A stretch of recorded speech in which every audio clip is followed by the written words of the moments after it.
Now I read Justice Jamal Khan Mandokhel's order, with which I agree. For the reasons to be recorded later, we dispose of these appeals, petitions, and miscellaneous applications through a short order as under. These matters involve a controversy regarding the allocation of seats reserved for women and non-Muslims.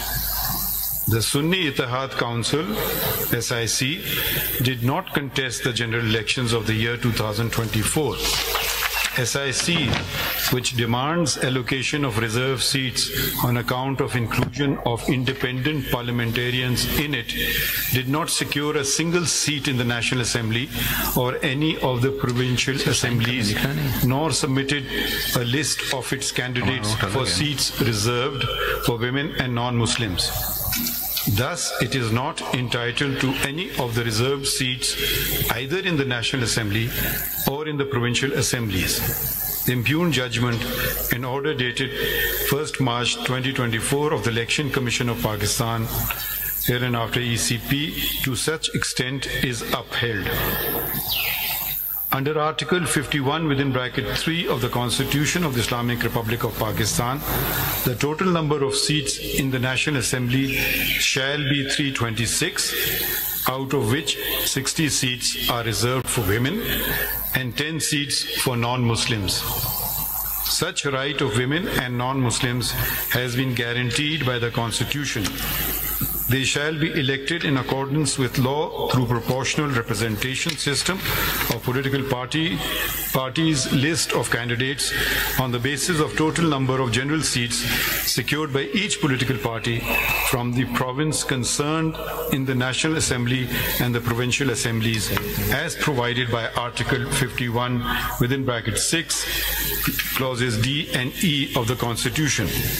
Therefore, they cannot be deprived of their such right by leaving these seats vacant, and all reserved seats shall be filled in as provided by Article 224(6) of the Constitution. The impugned judgment of the High Court and the said order of the ECP to the extent of proportional representation, distribution of seats amongst the parties which won and secured seats is also maintained. However, since the ECP calculated and allocated the seats to the parties by the exclusion of the Pakistan Tehreek-e-Insaf, PTI, candidates, therefore to such extent the impugned judgment of the High Court and the order of the ECP are set aside. During the hearing, it transpired that a number of candidates had submitted their nomination papers with a declaration on oath that they belonged to PTI, supported by an affiliation certificate of the said party. But some did not submit affiliation certificates of PTI. They are members of national and respective provincial assemblies affiliated with PTI.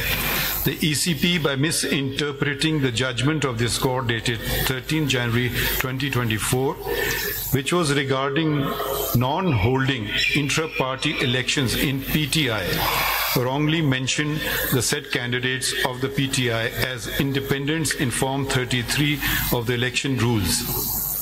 The ECP had no authority to declare validly nominated candidates of a political party to be independent candidates. Similarly, a candidate once declared himself or herself as a candidate of a political party could not subsequently resile from his candidature of a particular party after the last date of withdrawal of the nomination papers. It is important to mention here that neither the PTI nor any candidate affiliated with PTI approached either this court before or during the hearing of these proceedings or the High Court to challenge the decision of the ECP, declaring them as independents. However, in view of the fact that the appeal and the petition are a continuation of election proceedings before the ECP, we can look into the vires of the decision of the ECP in the light of the provisions of Article 51D and E of the Constitution, read with sections 66, 67 and 104 of the Elections Act 2017, to safeguard the interest of women and non-Muslims. As a consequence whereof, the candidates who had submitted their nomination papers and or affiliation certificates by the last date of withdrawal of the nomination papers declaring that they belong to PTI and had not filed a document showing affiliation with another political party should have been treated as the parliamentary party of PTI. But needful was not done by the ECP.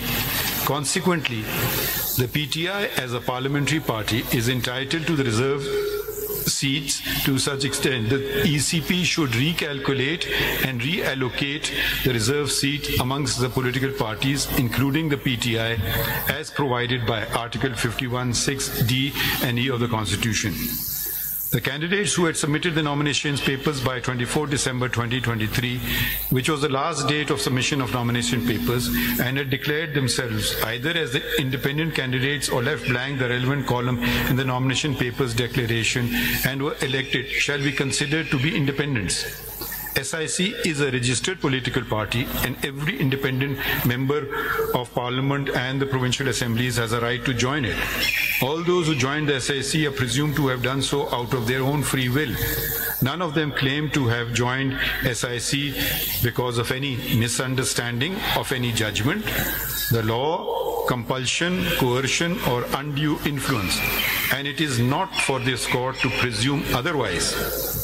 We must ensure that words are not read into the Constitution, nor to ascribe artificial meaning to commonly understood words. We must also abide by validly enacted laws and must not do anything either to hinder or to facilitate a political party by ignoring the law's mandate.